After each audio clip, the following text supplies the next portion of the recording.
Welcome back to The Journey. And if you're new, what are you doing? I'm recording an episode. No, go ahead, man. Proceed. I can't when you're there. Plus, you're in the shot. Hey, what's up, everybody? I'm Joey's Variant. I collect modern Star Wars. You're stupid. Today we're talking about variants. Dude, don't you ever wear something different? You're the worst variant ever.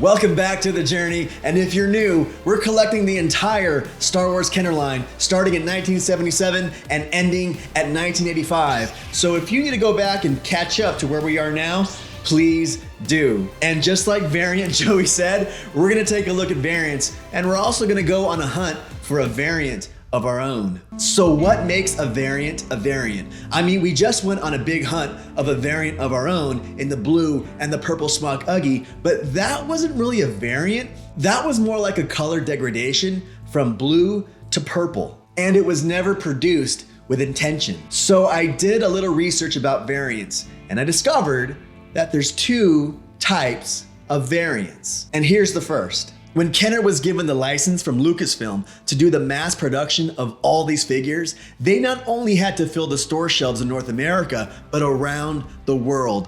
So they had to make fulfillment deals with other factories around the world to take their designs and produce mass amounts of figures, vehicles, and playsets.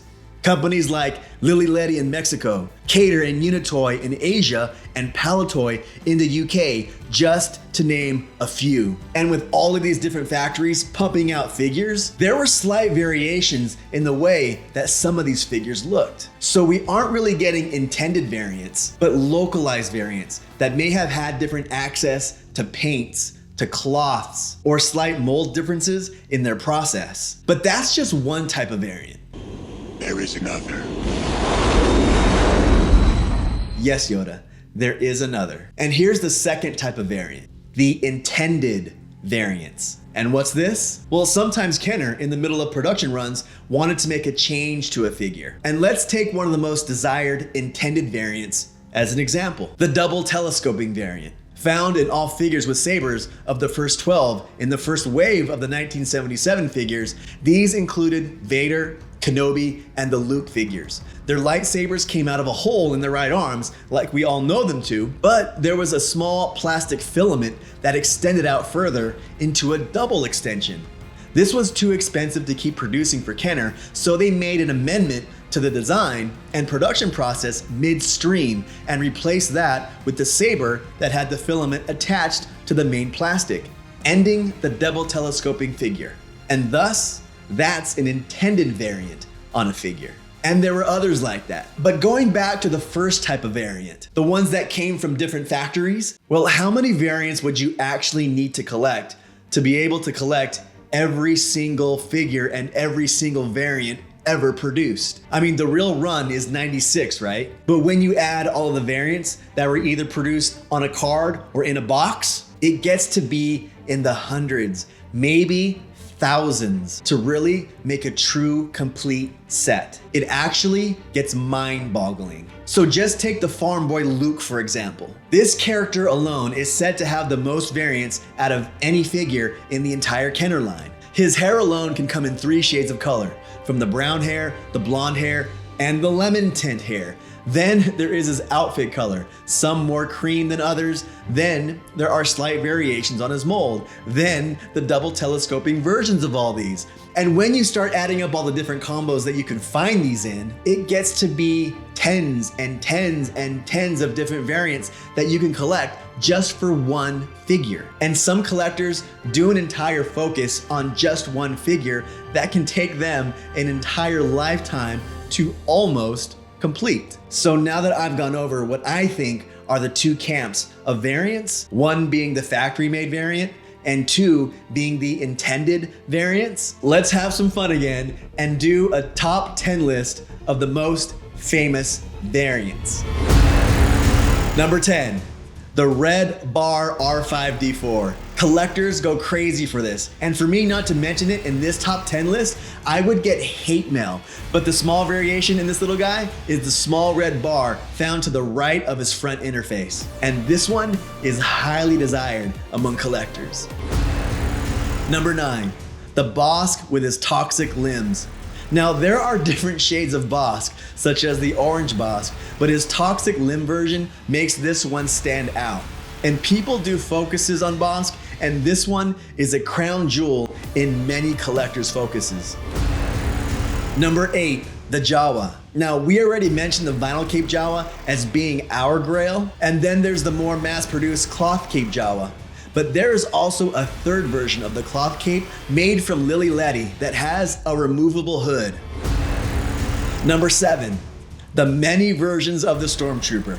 From country of origin stamps to torso mold, helmet differences, and no peg holes, if you wanted to army build with the many variations that this figure was made of, it would be an army that Palpatine would be proud of. Number 6, the blue Snaggletooth. It was a mistake by Kenner, who was given a black and white photo to make a production run of them and made the blue Snaggletooth for the Sears exclusive Cantina set. But the actual character was half the size and red.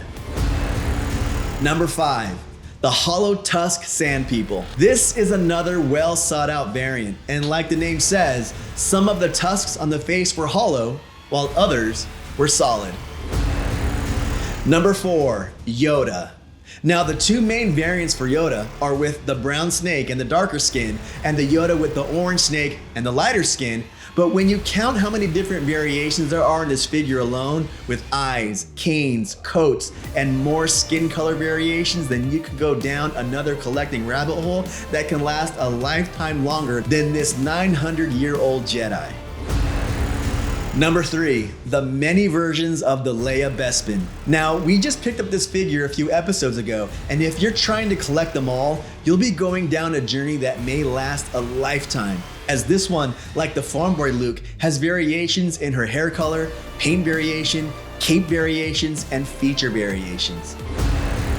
Number 2 is one that we've mentioned, all of the double telescoping lightsaber figures. But it has to be on this top list because finding these loose or mint on card are some people's holy grails, and for good reason. Now these are some of the most attainable grails if you can find one, because they are out there. But to find them in mint condition, both loose and carded, makes these not only some of the most expensive figures, but ones that are rare to find in pristine condition. Now before we get to number 1, here's some honorable mentions. Now we already mentioned the Farm Boy Luke, but his Jedi figure also comes with a snap-on cape and a green or a blue lightsaber. The next one is Squid Head with a burgundy cape. And you can also find Bib Fortuna with a burgundy cape as well.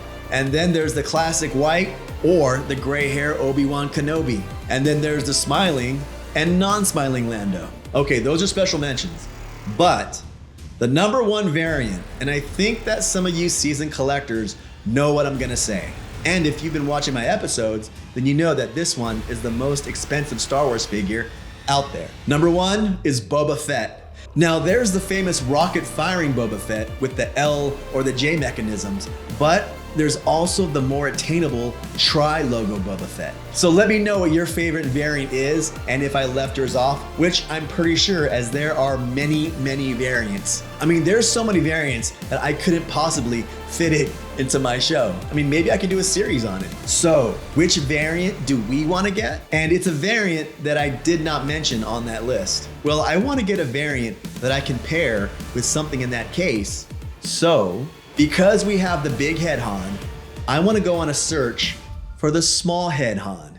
Now, the small head Han was made first and delivered to the masses, but the production team over at Kenner got pushback from marketing that the head was too small for the body. So the designers went back to the drawing board and updated the head mold to fit the body size better, and thus the big head Han was born. And in doing research for the small head Han on the Imperial Gunnery, Han Solo comes with the blue black blaster. So if you're buying this version of Han, make sure that the blaster you do get isn't the blue one, which should go with other releases of Han. But I suggest looking at the Imperial Gunnery because they do explain that at times, and quote, it is possible for some of the figures to be matched up with alternate colored blasters that have now been confirmed on MOCs. But for now, we're looking for a Han with the correct blue-black blaster. Now, we had a hard time finding a Han on eBay. Some were way overpriced, and when we went to the descriptions, we were not satisfied. Some listed Han as a small head, but obviously it was the big head version. And yeah, some looked okay, but had a repro weapon. So we went to a new place and we tried out Instagram. And I found a seller that was selling a great version of Han for $50 with the correct pew. And I happened to know the seller from some of the groups that I go on Facebook, so I didn't know that Instagram is yet another resource for buying figures online. So with that, we made a shipping deal and the total price came out to be $55.93 with shipping. So when we got it in the mail, it was with a flimsy envelope and a sandwich container. But looking beyond that and looking at the figure, it is super nice and the blaster is the correct version. And these blasters look black at a quick glance, but they're actually a very, very dark blue. So when you are buying this figure, make sure and look out for that. So let's compare this figure with our big head Han. And you can really tell a difference in this. I mean, they both don't look perfect actually. The big head Han looks too big and doesn't fit the body the same way that the small head also looks too small for the body. But hey, they eventually got it right with the other characters. I mean, can you imagine Vader with an oversized head? I can't breathe in this thing! Well, I guess we can. Okay, so let's check off the small head Han and mark him off as our first Instagram buy for $55.93. And let's also place him with our big head Han using our special variant plank set up on our collector display case. And a link for the case is down in the description, as well as other items that'll help you out with your collecting journey. And when you click on those items and buy, it does help out the channel. So thank you for that. This episode ended up being a lot of work, but a lot of fun to put together. And I went down a true rabbit hole researching factories and variants and just looking at the whole array of what's possible out there. And I really want to do an episode that just focuses on the factories because I really want to learn more about those aspects of our beloved figures. So if you found this video interesting, please hit that like button and also hit that subscribe button and hit that notification bell so you can follow the journey. And as always, my friends, thank you, and I will see you next time. If you're new to the channel, check out the welcome video, or just check out the next episode. And please subscribe if you want to follow the journey. And remember, there is no shame in being a Padawan.